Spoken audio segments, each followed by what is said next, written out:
हज़रत मूसा अलैहिस्सलाम के पास एक शख्स आया और कहने लगा कि हज़रत, आप मुझे जानवरों की बोलियां सिखा दीजिए। आपने उसको मना किया कि इसमें कसीर हिकमतें हैं, लिहाजा अपनी शौक से रुजू करो, मगर वो नहीं माना। आपने मौला से बात की तो वो फरमाता है कि अगर ये बाज नहीं आता तो सिखा दो। तो आपने जानवरों की बोलियां सिखा दी। उसके घर में एक मुर्गा और एक कुत्ता पला हुआ था। मालिक ने जब रोटी का टुकड़ा फेंका तो मुर्गे ने झट से उठा लिया। इस पर कुत्ता बोला कि ये तूने गलत किया कि तेरी गीजा दाना डुनका है और तूने मेरी रोटी उठा ली।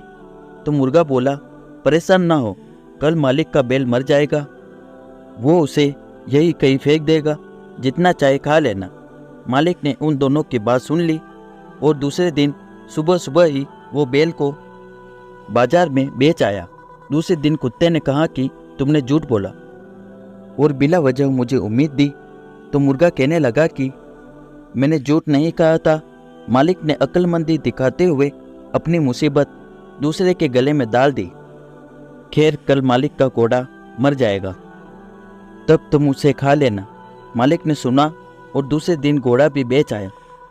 अब कुत्ते ने झल्लाते हुए कहा कि तुम बिल्कुल झूठे हो, तुम्हारी कोई बात सच्ची नहीं।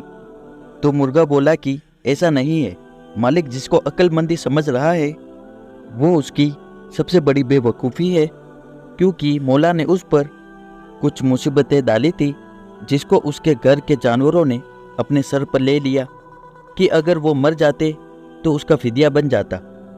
मगर अब जब कि उसने अपना माल कुछ ना छोड़ा तो अब कल वो खुद मरेगा। अब तो घर में दावत होगी, जितना चाहे खा लेना। अब जो मालिक ने सुना तो उसके होश उड़ गए। वो भागता हुआ हज़रत मूसा अलैहिस्सलाम की बारगाह में पहुंचा और सारी बात कह डाली।